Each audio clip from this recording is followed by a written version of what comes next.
പ്രിയപ്പെട്ട സഹോദരി സഹോദരന്മാരെ, ഞങ്ങൾ നിങ്ങൾക്കായി ഒരു സദ്വാർത്തയുമായിട്ടാണ് വന്നിട്ടുള്ളത്. 2025 ജനുവരി 1 മുതൽ 365 തലക്കെട്ടുകൾ ഉൾപ്പെടുത്തിക്കൊണ്ടുള്ള വർഷം മുഴുവൻ പ്രാർത്ഥിച്ച് ധ്യാനിക്കാനുള്ള വചനങ്ങൾ ഞങ്ങൾ പങ്കുവയ്ക്കുന്നു. എല്ലാ ദിവസവും ഞങ്ങൾ ഒരു തലക്കെട്ടും അതുമായി ബന്ധപ്പെട്ട വചനങ്ങളും അയച്ചു തരുന്നതായിരിക്കും. വചനങ്ങൾ കേട്ട് ധ്യാനിച്ച് അനുഗ്രഹം പ്രാപിക്കാൻ ഞാൻ നിങ്ങളെ പ്രോത്സാഹിപ്പിക്കുകയാണ്. ദയവായി സബ്സ്ക്രൈബ് ചെയ്യുകയും നിങ്ങളുടെ കൂട്ടുകാരുമായി പങ്കുവയ്ക്കുകയും ചെയ്യുക. നന്ദി.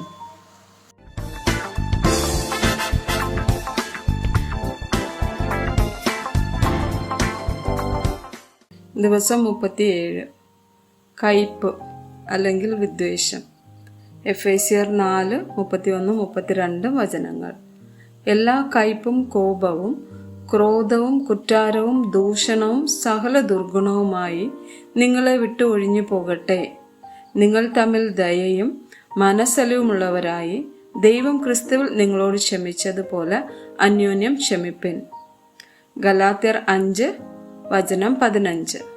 നിങ്ങൾ അന്യോന്യം കടിക്കുകയും തിന്നുകളയുകയും ചെയ്താലോ ഓരോനാൾ ഒരുവൻ നശിച്ചു പോകാതിരിപ്പാൻ സൂക്ഷിച്ചു കൊള്ളുവിൻ. എബ്രായർ 12:15. ആരും ദൈവകൃപ വിട്ട് പിന്മാറുകയും വല്ല കയ്പുള്ള വേരും മുളച്ച് കലക്കമുണ്ടാക്കി അനേകർ അതിനാൽ മലിനരാകാതിരിപ്പാൻ സൂക്ഷിച്ചു കൊള്ളുവിൻ. 1 യോഹന്നാൻ 2:9-11 വരെയുള്ള വചനങ്ങൾ.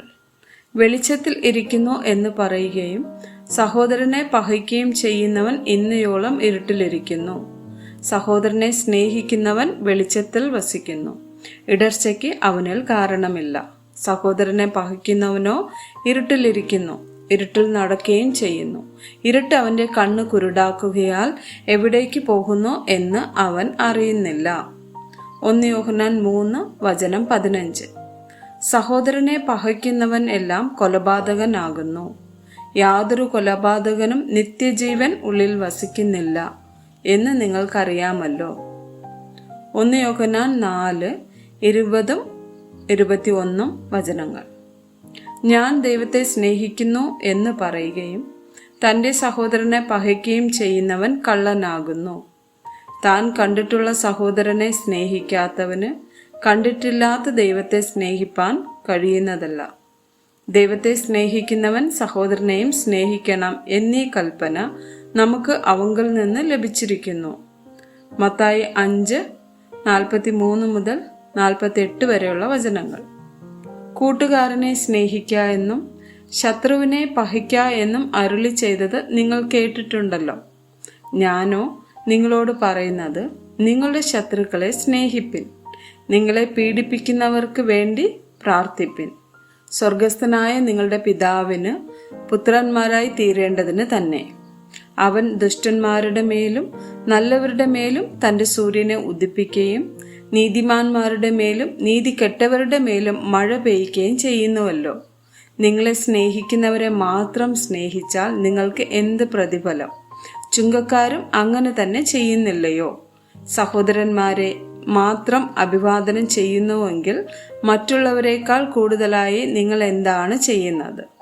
ജാതികളും അങ്ങനെ തന്നെ ചെയ്യുന്നില്ലയോ? ആകയാൽ നിങ്ങളുടെ സ്വർഗീയ പിതാവ് സൽഗുണപൂർണൻ ആയിരിക്കുന്നത് പോലെ നിങ്ങളും സൽഗുണപൂർണരാകുവിൻ. സദൃശവാക്യങ്ങൾ 10, 12, 18 വചനങ്ങൾ. പക വഴക്കുകൾക്ക് കാരണമാകുന്നു. സ്നേഹമോ സകല ലംഘനങ്ങളെയും മൂടുന്നു. പക മറച്ചുവെക്കുന്നവന്റെ അധരം വ്യാജമുള്ളവ. ഏഷണി പറയുന്നവൻ ഭോഷൻ. തെറ്റായ മാതൃക യോസേഫിന്റെ സഹോദരന്മാർ. ആമേൻ.